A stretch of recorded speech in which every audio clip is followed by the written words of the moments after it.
Hello, how are you keeping?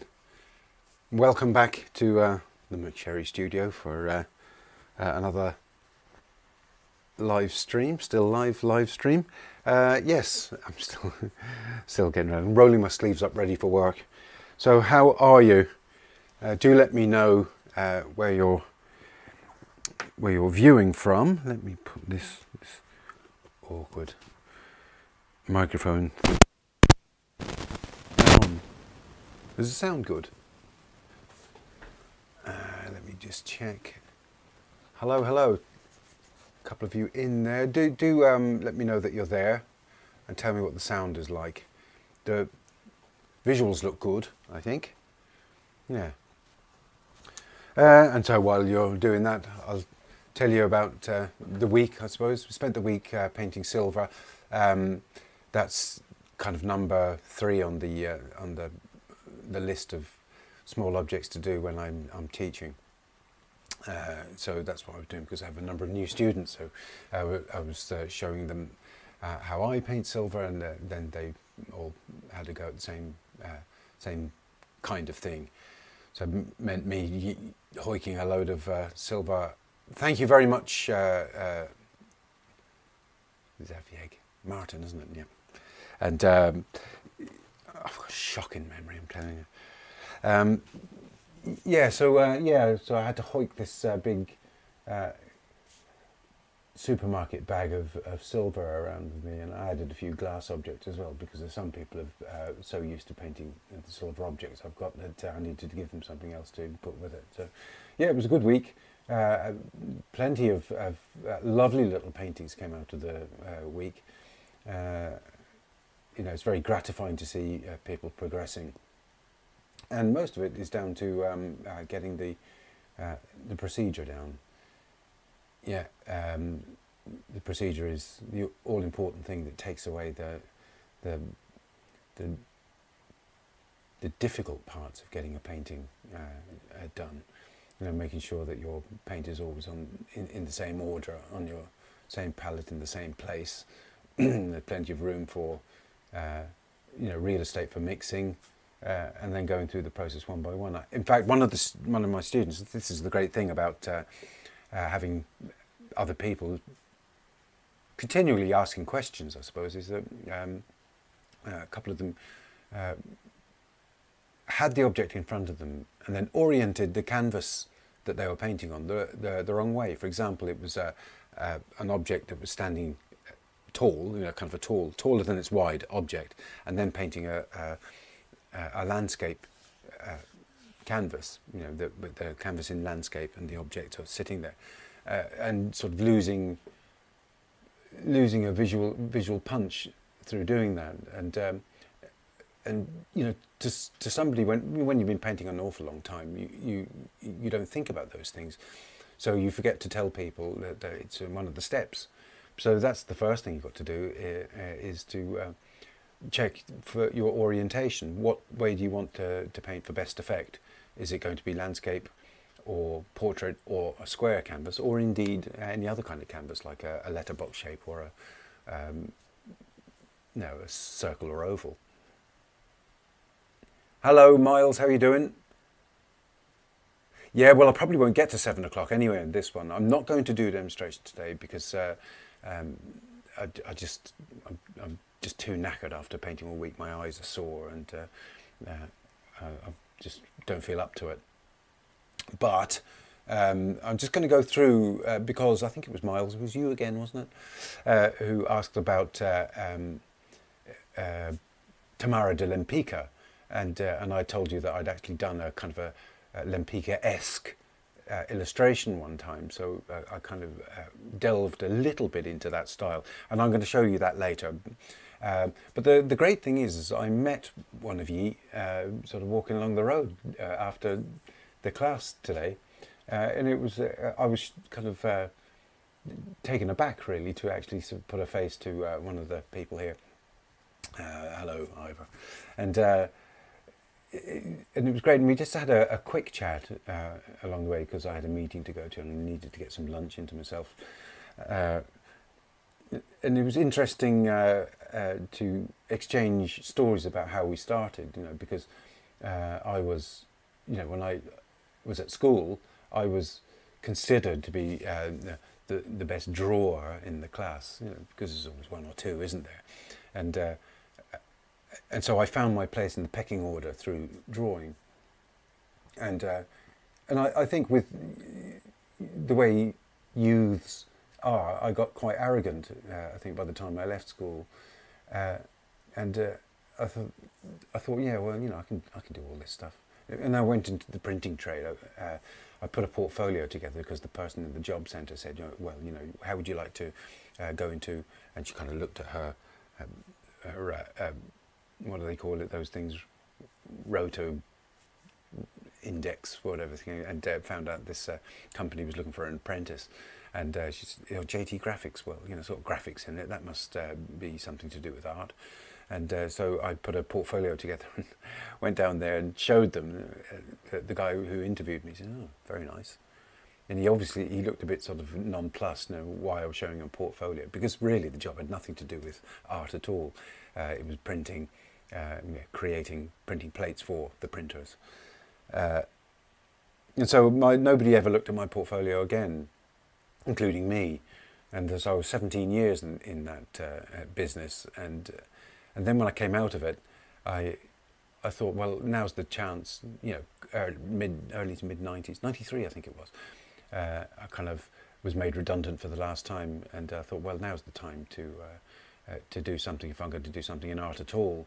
I was just recently married with a child on the way, and I thought, I'm not going to get another opportunity like this. So instead of looking for another job that wasn't going to last more than 3 months, I started hoiking my portfolio around. So I'm just going to go through a few things, the evolution of the way I worked. And it was interesting to hear Ivor saying that he didn't want to go to art college at the end of school, and I certainly didn't want to go either, because I'd heard horror stories about these lecturers that would be ripping your drawings apart and really ripping you apart, and I didn't understand why they would do that. I thought there was some purpose to it that I didn't want anything to do with. And I was kind of scared of going into that environment. And to this day, I don't think I would have lasted the pace had I gone to art school and been treated like that. But I heard so many stories about just that kind of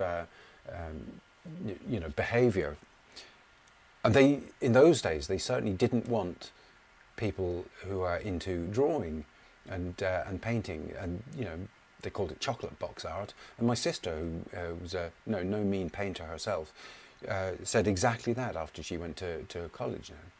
That if you're there drawing all the time, and painting pictures that people might want to buy, it's chocolate box art. I came to the conclusion eventually that it's a load of old nonsense, and if that's what you like doing, then you should do it. And my sort of mentor, I don't think he ever thought he was my mentor, but he was an artist, brilliant artist and a genius, called Paul Slater. Said it happened to him as well, and he was always drawing his little figures, and he was being derided by people. This is in the 1970s, and he went to the top schools, the Slade in London, and also he went to the Royal College of Art, and same things going on there. All they were interested in was concepts. Scrunch up a load of paper bags, pour concrete over them, and then call that art. Put a big long piece of text beside it. And he wasn't into that. He was into drawing, and he went to a reunion after 30 or more years, 40 perhaps, and it turned out he was the only one still working as an artist. From the top school in the UK. So I'm glad I did what I did. I suppose it was an oblique entry into the world of painting and drawing and illustration. But what I did is I left this company that I was in, and on the very day I left, I just walked out the door and I crossed the street, and I touted myself as an illustrator or a cartoonist all the way down, looking for businesses that wanted some kind of visual representation of their work. And I'll just show you the kind of evolution, because I didn't really know what I wanted to do. I just knew I wanted to try my hand at drawing. And I'd already done a couple of cartoons for businesses that used to come to us for making this stuff for the printing industry. I accosted the editor of a magazine in the hallway and said, are you looking for a cartoonist? And he said, yeah, I am actually. So the cartoonist has just left. So I did cartoons. So I'm going to show you a couple of things that I did. Right, so let's see. I've got a bunch of them here. So this is an early one, and I can't remember who this was for. Possibly it was for Marketing Magazine. I don't know whether you can read that. It's just the Masochist Society Flag Day, and I still like that one. But you can see the drawings are reasonably simple. They look like people, I suppose, but in a cartoonish kind of way. Simply done, not very much in the way of, well, no colour for a start, and just all done with pens and maybe an ink wash. And that would be the kind of thing that I started out doing. So here's another one. I'm not sure if you can read that there. This is a restaurant scene, Indian restaurant. And I'm afraid, madam, that your husband has fallen into a korma. Very funny, ha-ha. So there's that one. And then I kind of started getting... Obviously, I'm an obsessive completist type of person. I kind of overdo things, I think.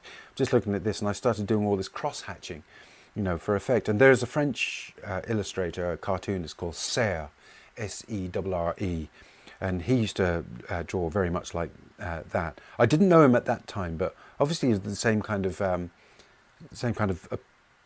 personality, I suppose, and that he started sort of really working things up. Yeah, so there, I don't know whether you can see that, but yeah, so that was for Marketing Magazine, so it kind of crossed into public relations and all that kind of stuff. So, and I gradually, bit by bit, I suppose, I worked my way into colour.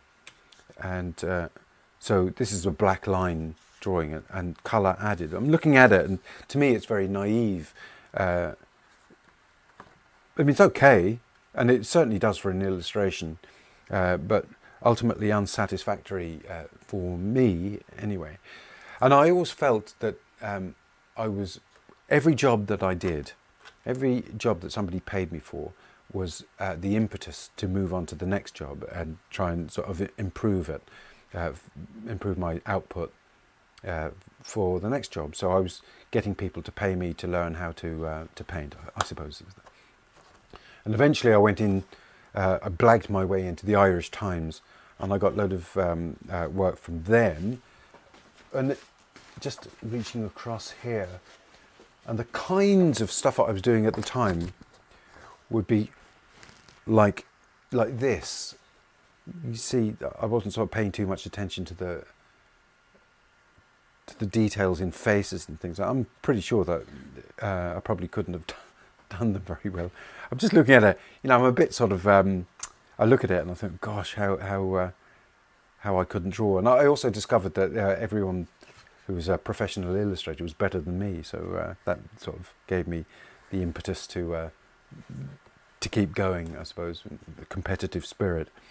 And I'm looking at my use of colour, and I didn't really know about colour very much. Certainly not colour temperature. Everything here is very sort of cold, and I wouldn't paint it like that these days. I'd probably warm up the illustration. So that one, I don't know who that was for. Possibly the Irish Times, can't remember. That was for a bank. Once again, quite naive in its approach. That was for Dolman Securities, I think that was. A long time ago now. That was probably about 1996 or something like that. And so here I found a copy of the Irish Times, and 2003. So I had kind of moved on. Now, newsprint, what you call this kind of cheap paper that they print newspapers on, soaks up colour. So the illustration original would have been a lot brighter and punchier than that, but newsprint tends to soak away details. So what's that? That's broker. Looking at the title line, broker fees or commission. Dilemma hides a menu of choices. And I used to get this stuff. They used to send this stuff over for me to read, to make an illustration from. And I used to be baffled by it. But to this day, I can't really read those things and get much out of them. So what I used to do is read the first paragraph, where it kind of sets out what the article's about, and the last paragraph where it just kind of sums everything up, and all the rest I might sort of scan through it, but all the kind of meat is in the first and last paragraphs, I thought. And so I used to come up with things. They probably thought that I was sort of putting something really meaningful into the illustrations, but I used to just be confused. And there were occasions where I had to phone a friend, like Who Wants to Be a Millionaire? So what's this about? And he had a very clear head. Of his friend of mine, Connor, and used to sort of help me. And here's another one. What's this? 2003 too. Now, actually, this is a good one. Insurance companies load mature motorists. Over 60s are singled out for higher premiums. Yeah, probably because they've got more money and, compared to the rest of the world. Yeah, so I just did a 1960s car. Well, I presume that's the insurer sort of taking part of the car. It's a percentage of the car, isn't it? I don't know what I was thinking. It seemed to go down well. But if you look at let me see, I think I've got the original here. Here it is, yeah. Yeah, so that's the original. And they didn't do a bad job, actually, of printing it. That's not the worst I've seen. But you can see how much punchier all this stuff is. Let me just check if they're... Okay. Yes. So, and by this stage, I'd become very influenced by a British illustrator who I mentioned earlier on, called Paul Slater. You should look him up. He's an absolute genius. So, and hilarious stuff that he does. And so I kind of went off down the road of painting like that. And then it has a kind of a timeless appeal, I think. Quite almost like between the wars, 1930s kind of feel about it. So you can't... it doesn't date because it is already dated, I suppose. And the skill is kind of self-evident within the painting. And I used to always have people smoking cigarettes. I don't smoke myself, and I've never really smoked, but I used to put in this face furniture because it served a purpose as far as I was concerned. But in the end, they told me to stop. Said, no, don't put any more smokers in your illustrations. So, and then what it went on to become. So it's gone from really simple line illustrations through to kind of colour artwork where the people in them, the figures, are more obviously human. I'm just looking for where am I? Oh yes, here. So I went on to do all that kind of work, and here's another good one. This one's for the Irish, or the Sunday Tribune, which is an Irish paper which is now defunct. Does it say when that was? Yeah, 2008. I think it probably went bang in 2009 during the midst of the horrendous financial debacle that was around that period. And this one I did in watercolours. I did it in pencil and watercolours. They didn't pay an awful lot, but I did enjoy working for them. But I did simplify the style slightly, so I did the thing out in pencil and used watercolour. If you just come up close, can you see there? It kind of, it is a nice way of working. Yeah. Not sure whether I shaded in pencil. No, I think I shaded with watercolour. So, and that, I did try sort of out other styles, and there's another one there, which I really enjoyed that style, sort of, and I can't even remember what this was for, but I think it was about dental costs. Dental costs in Ireland were humongous. When was this? What date was this? This would have been 2008 also. That's really kind of where it all sort of fell apart for me as an illustrator. That year I got the biggest job I had ever got, and it went on all year. I got really well paid for it, and it also kind of turned me onto daily painting and being a kind of a painter rather than an illustrator. And in that year, I think I started to learn how to paint properly, so to speak. like a painter does rather than an illustrator. Okay, because there is a difference. Right, so that brings me on to the Tamara de Lempicka sort of thing that I did, and that was it there, and it was for a wine label.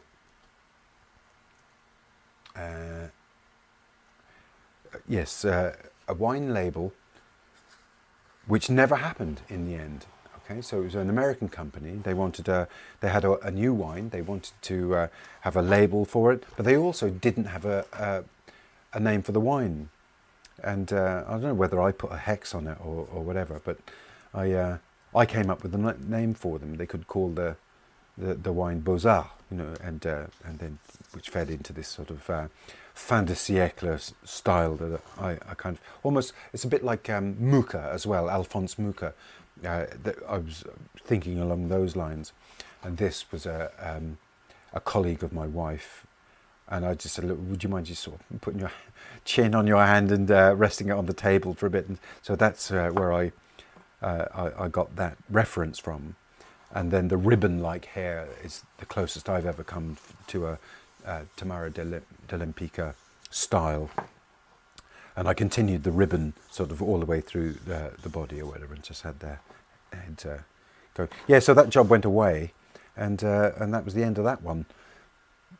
But I still like what I did for that. I think it's one of my best ones. And I kind of wish that a wine label would pick up on it, because I don't think anybody else is going to. So if you have a, what do you call it, a vineyard, you know, talk to me. So let me go back and hang on. I've got to get to here. Yeah. So tell me, you know, what do you think? What do you do? Did you go to art college? I really do not think I would have thrived in art college. I see what it's like even today. Even though they're better today, I think they've come back to the craft elements a little bit more. I mean, my own daughter went to art college, and it was more kind of graphic design and art, but it was really treated as a discipline, and I thought that was really good. And she met up with, they used to, you know, the students used to meet students from other colleges, and there was an art college rather than this graphic design course. It was an art college not far away, and they used to hook up together and you know, go to parties. And my daughter came back one day. She says, "Those NCAD students, they're animals." Yeah, because they had absolutely no discipline, and they're not working towards being employable. I don't know what you know what they do after they leave college, you know, because how many of them will be able to continue in the art world? I mean, genuinely creating art and trying to make a living from it. It requires discipline. And as Mary Swansea, the famous Irish artist of I suppose maybe the 20s, something like that, up to the 30s and 40s, lived a long time, turned up at work every day. She said, you know, that's what you have to do. You have to turn up for work every day. You've got to be disciplined. And she worked all day, and then she finished the day like any other person who's in a job. And that's where success comes in, isn't it? Sort of, you turn up every day. Even Woody Allen said that, didn't he? Sort of, you know, whatever about his other activities, he was right about that. Sort of, you know, 90% of success is turning up. And so maybe that's what we should all be doing, is doing our daily paintings and just being there, long term. It's a long term project, isn't it? You don't just go to college for 4 years and then sort of everyone gives you what you want. Yeah, so don't get me started on colleges, right? Yes, let me read a couple of comments. I was lucky by the sound of it. I went to art school, 5960, okay, and learned things like hand lettering. Oh, great. As well as grounding in proper drawing and painting, with anatomy lessons thrown in. That's the stuff. and that kind of got sidelined, didn't it? You know, I know you can sort of get all sort of old manish and start sort of complaining about young people these days and everything, but they really did mess up the art colleges in the 70s, I think, possibly the 60s. I'm not sure, but certainly in the 70s it was well underway by then. Yeah. So I'm sure lots of people, I keep hearing people saying it was awful at school. Even one of my students said that even in her secondary school, when she was learning art, the teacher did exactly the same thing. So it took up her drawing and just chucked it across the room. And the reason isn't because the drawing wasn't good, or she said, you didn't listen to me or something like that. And the people like that shouldn't be teaching. You can't get any results out of being like that. And the reason is they took the job because they needed the money, but resented it every day. I'm sure that's what it was. So that's my rant over. I'd be interested to hear your stories and why you don't paint. I mean, that's the thing, or what stops you. You know, I didn't want to. I didn't want to have my drawings taken off the easel and stamped on, you know, or ridiculed or derided because I was drawing figures. And it took a strong character to go through that, as my friend Paul went through. You know, and one of his colleagues said to him when he went to this reunion, says, you know, we used to deride you at college, but now look at you, you're a giant. There you go. Those you can't teach, yeah. Well, I shouldn't really sort of say something like that because I'm a teacher myself. But I enjoy teaching. I enjoy seeing people progress, and I'm doing it because I want to do it, and I like being with people. That's one of the reasons I started off the classes, because I actually don't like being on my own. You know, I get cabin fever. You know, when I took a space in an office of a friend of mine, and basically he couldn't get any work done because I was always suggesting going off for a coffee and things like that. And I was in it the same way I was in school. Why I went to school, I realised years afterwards, after much introspection, was because I liked the social activity. Didn't like the work. I hardly did anything. I was a useless student, and you know, I was always late. Didn't do the homework. You know, I never knew where I was supposed to be. I was just following everyone else. Wow, we're supposed to go to physics now. All right, okay, follow them in. Yeah, because I didn't study the timetables. Yeah, I was a terrible student, but I loved being at school, and I never played truant once. Never mitched, because I didn't see the point. You know, what would I be doing, hanging around Hounslow bus station, sort of with nothing to do? And going into shops and indulging in petty theft, which is what some of my friends did. So that's all I'm going to do today, because I need to go in and sort of have a rest and eat, because I'm supposed to be going to the pub later with a couple of friends, and you know, I'm not able for it. So do get in touch, and I'll tell you that, you know, I do have a video course on Thinkific, which is thinkific.com, and I don't have a link. I'll probably post up a link to it later, but you can get to it through my website, McSherryStudio.com, and you know, you can hear my dulcet tone sort of informing you about the way I like to teach painting anyway. And it's a basic course, so it's all about the fundamentals, all about how you proceed in a painting, you know, and the fact that it's you know, painting small, you know. So my what do you call it? My slogan is paint oils, paint small, paint often. I mean, to be honest, you can paint anything, paint small and paint often, but it's that which will, you know, you'll absorb that procedure, and that'll take the weight off the rest of your painting, because all paintings start the same way, really. Okay, so that's it. Listen, guys, it was lovely to have you in with me in the live stream, and I'll see you next week. I didn't put up any advertisements for this this particular live stream. I just was so busy, very busy week. All right, listen, great to have you, and I hope to see you next week. And you know, paint oils, paint small, and paint often.